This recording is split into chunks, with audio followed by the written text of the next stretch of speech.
These highlights of the 2022 Joburg Spar Women's Challenge are brought to you by Spar and Athletics South Africa. The penultimate race in the 2022 Spar Grand Prix takes place at Marks Park in Johannesburg.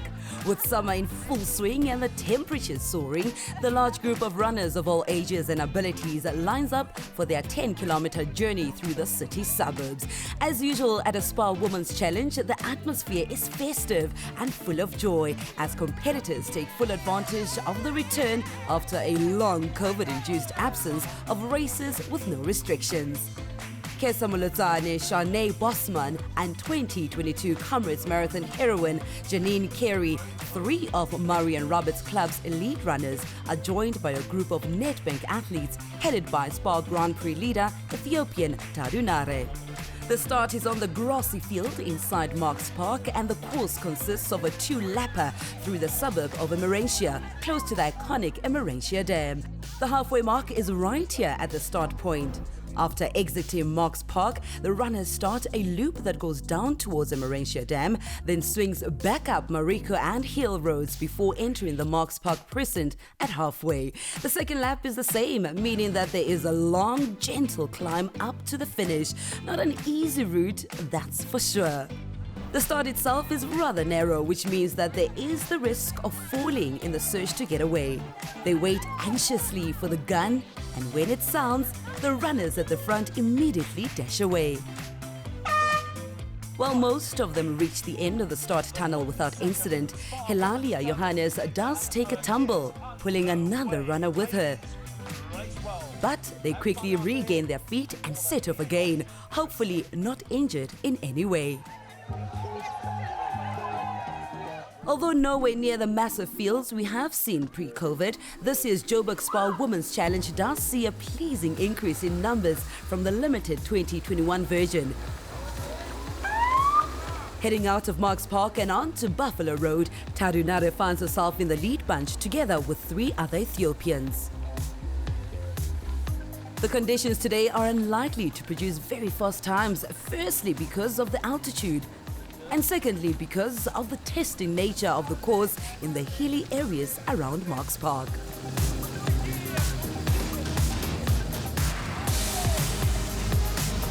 The surprise early leader is Meskerem Fikadu of Ethiopia, a runner we've not seen before in the Spar Grand Prix. Tadunare and Salam Gebre in the green of Nedbank are of course familiar figures, but the runner in the white vest, Hawi Regasa, is also new to the series. Namibian veteran Helalia Johannes follows the four Ethiopians with the top local runners Glenrose Kaba and Xaxisile Sosibo just behind her.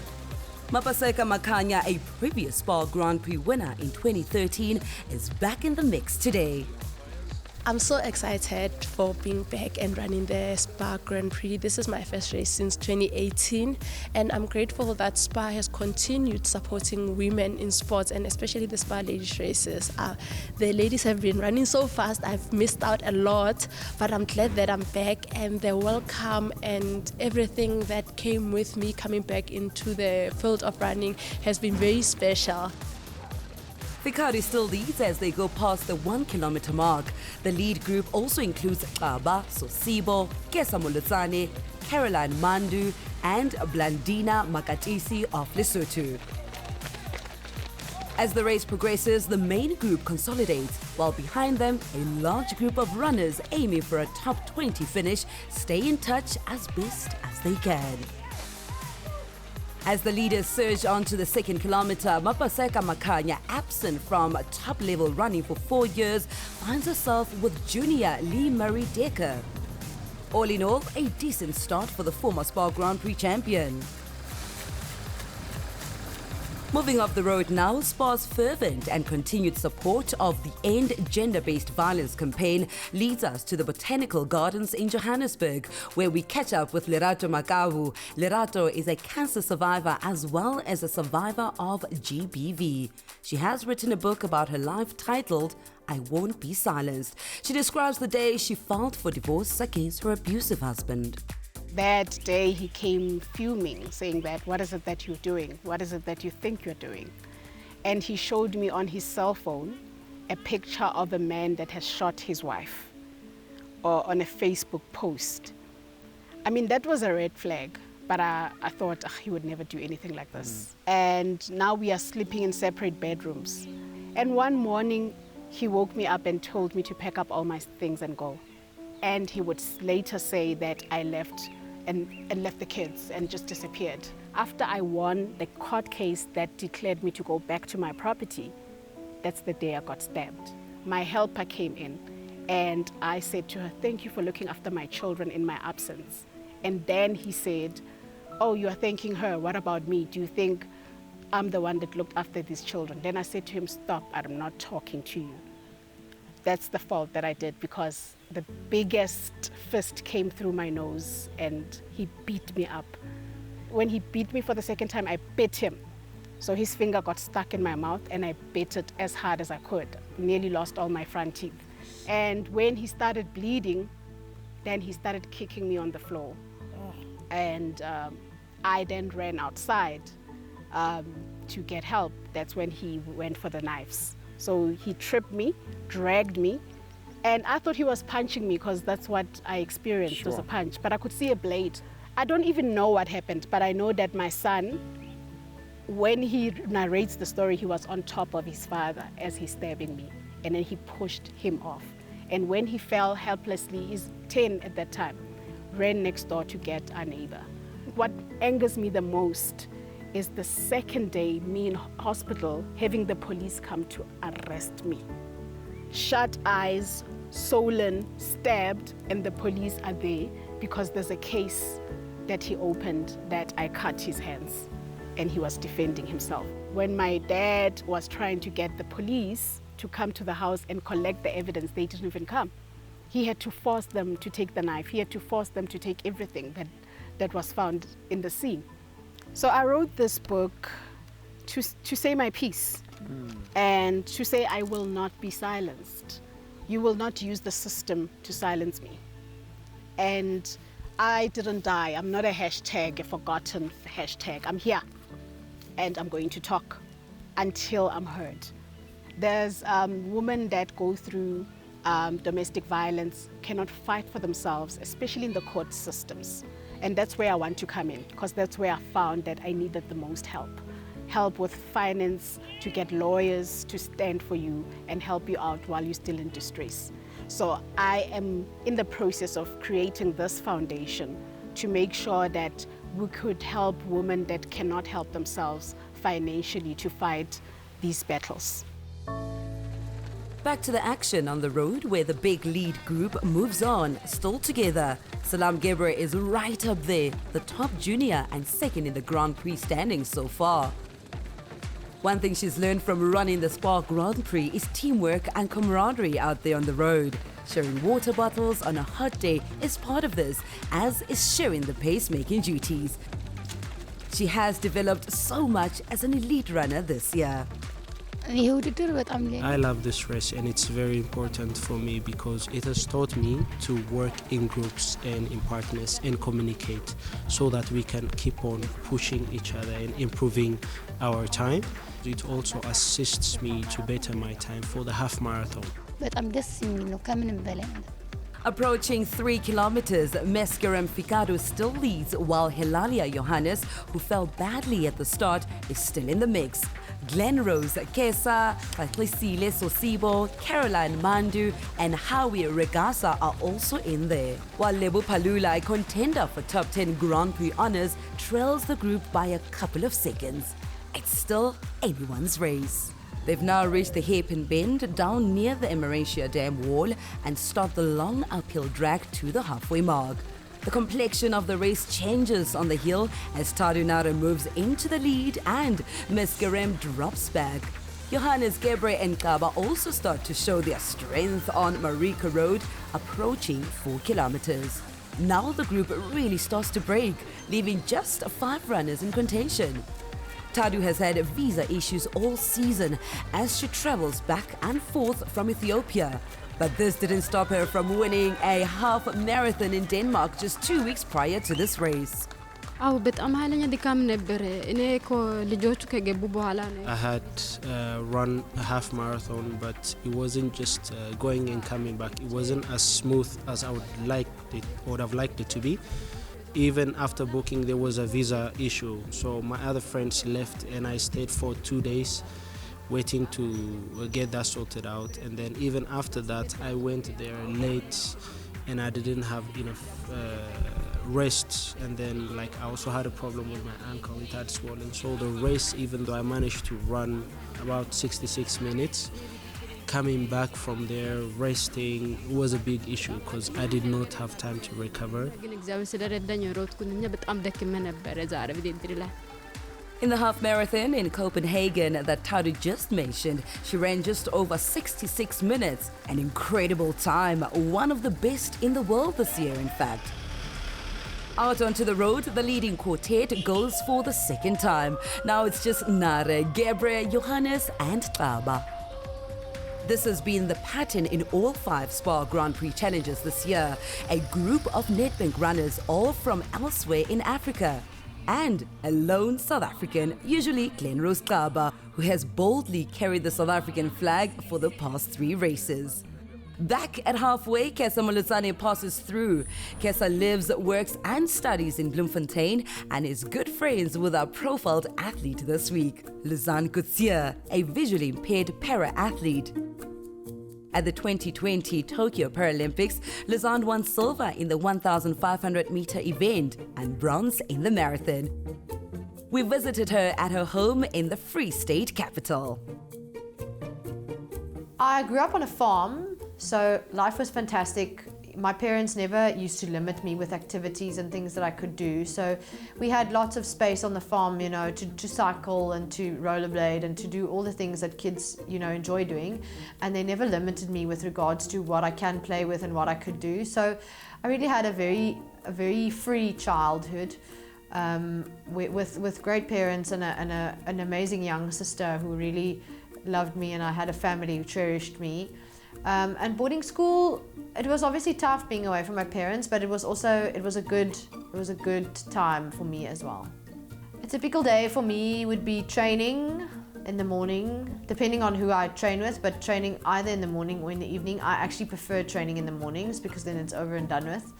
And then I do some work at the University of the Free State, so then I do my job, and I also do studies for, I'm doing my PG Dip diploma now to start with my MBA next year. So that's basically a typical day for me. I also enjoy spending time with friends and family, and I obviously enjoy spending time with my 2 guide dogs and my 2 cats as well. I don't really focus on my challenges, so for me, if I had to sit here and think back on challenges, it would be very difficult because I cannot really think of specific challenges that I faced, but I can say that if I do face a challenge, I tried my best to overcome it and to not focus on the challenge, but to focus on the solution and to focus on how to get past that challenge. Competing for South Africa has always been a great privilege for me. As I say, I only actually started with my athletic career when I was out of school. And it's really been a journey for me that I cannot imagine my life now without.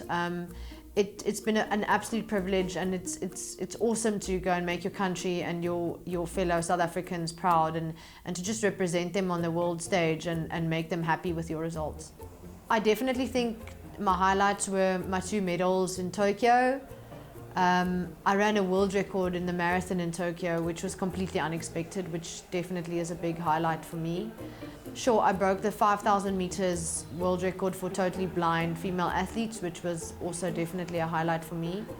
I ran a very difficult marathon in London in 2019, and that sort of stood out for me because of different reasons. I think there I broke barriers within myself, and I did something that I didn't think I would be able to do. I went on into that race injured, and I actually completed and I qualified for the Tokyo 2021 Paralympic Games with that race. So I think that challenged me in a different way, and that was also a highlight.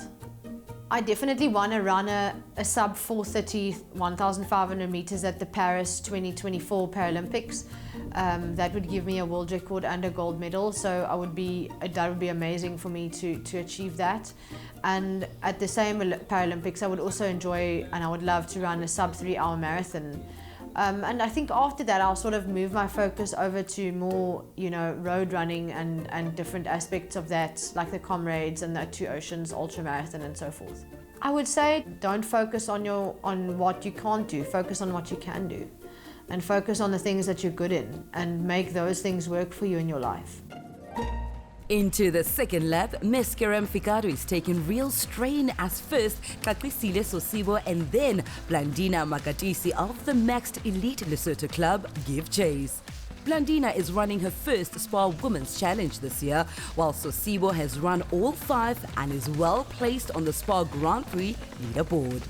Up front, Boxers Glenrose Klaba has done well to stay with the 3 Nedbank runners, but now she starts to drop off the pace. The overall winner back in 2018, Glenrose is now feeling the pressure of a long season.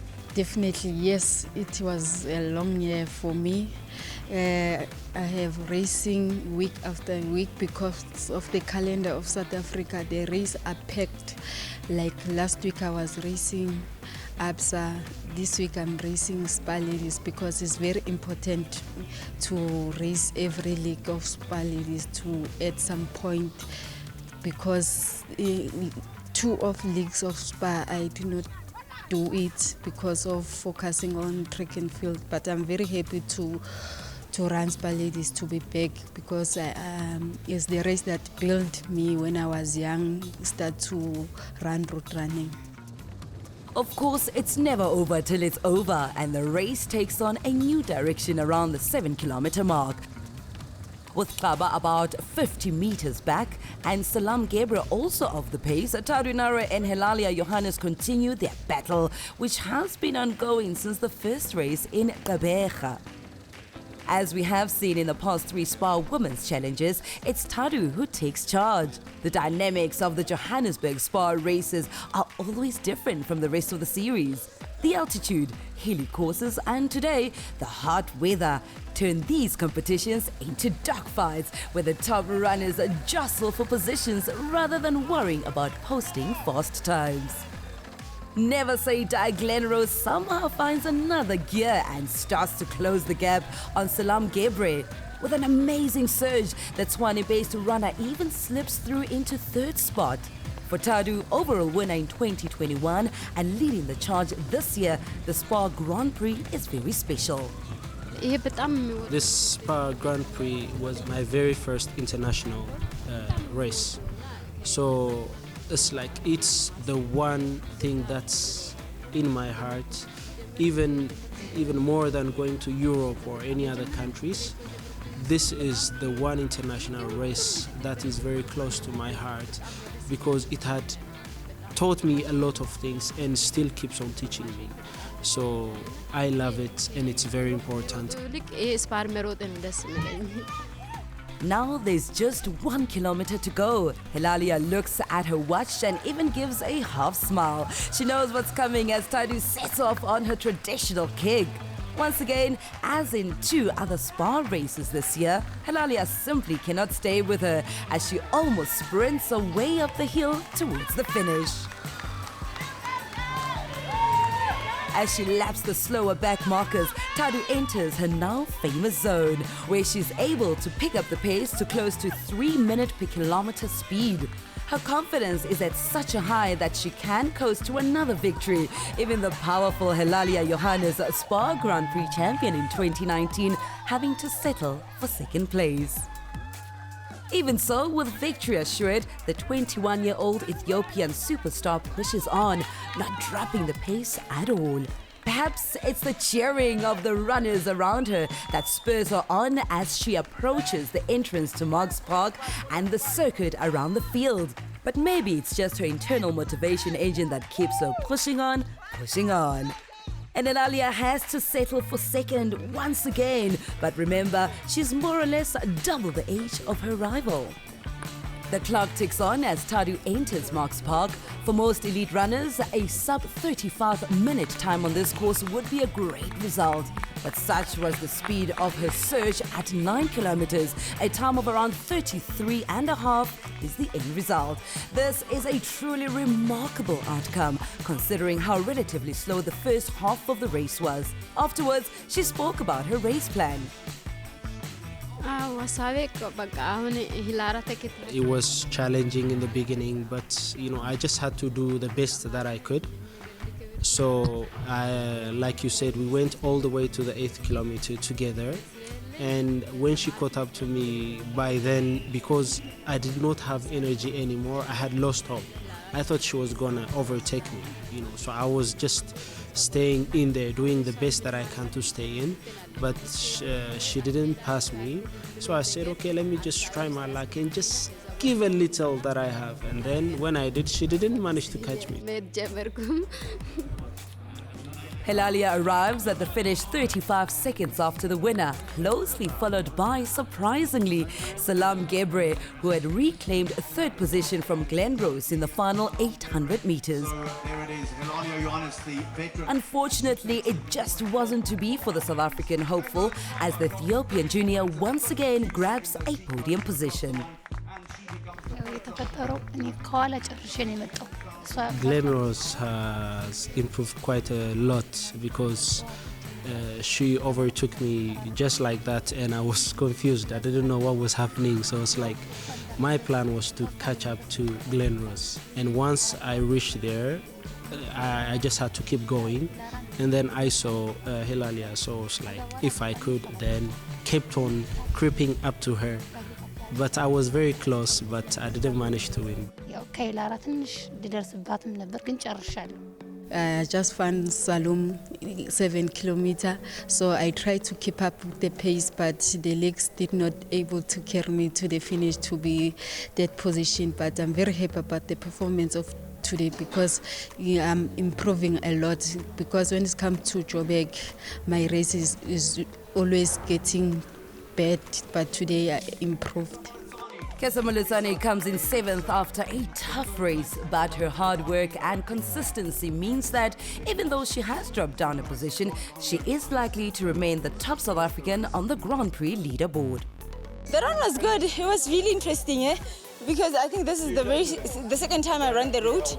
But I came here with a very down spirit, because I've struggled in the past few weeks, but the performance that I unleashed this morning was really amazing for me, and at least I know where to work on. And it's a pity that I might be standing a very bad chance of losing my third place in the Grand Prix, but it is what it is, and I think we soldier on all together.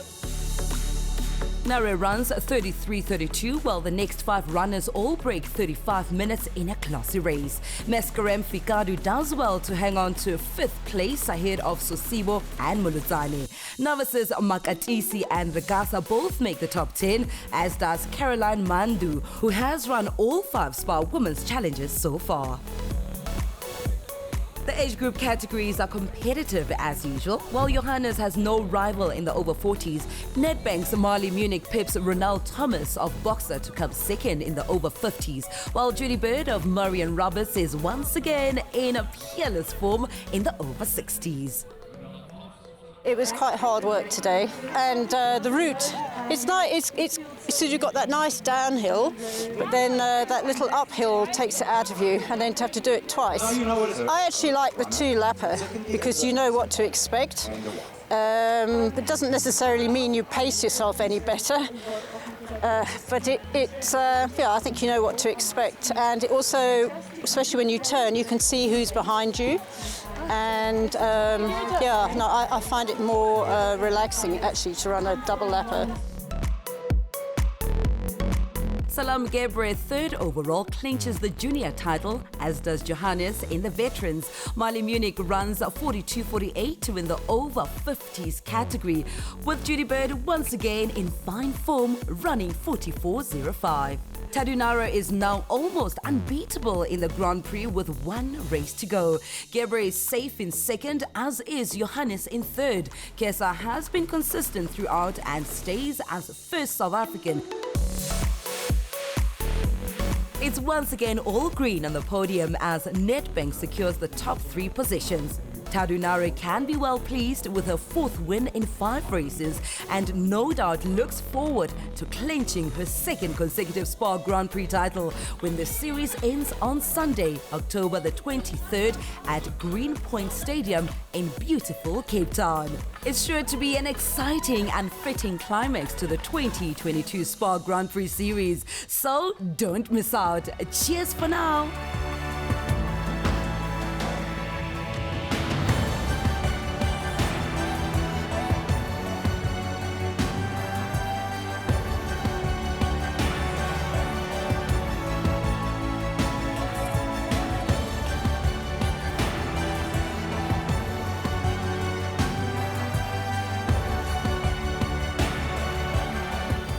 These highlights of the 2022 Joburg Spar Women's Challenge were brought to you by Spar and Athletics South Africa.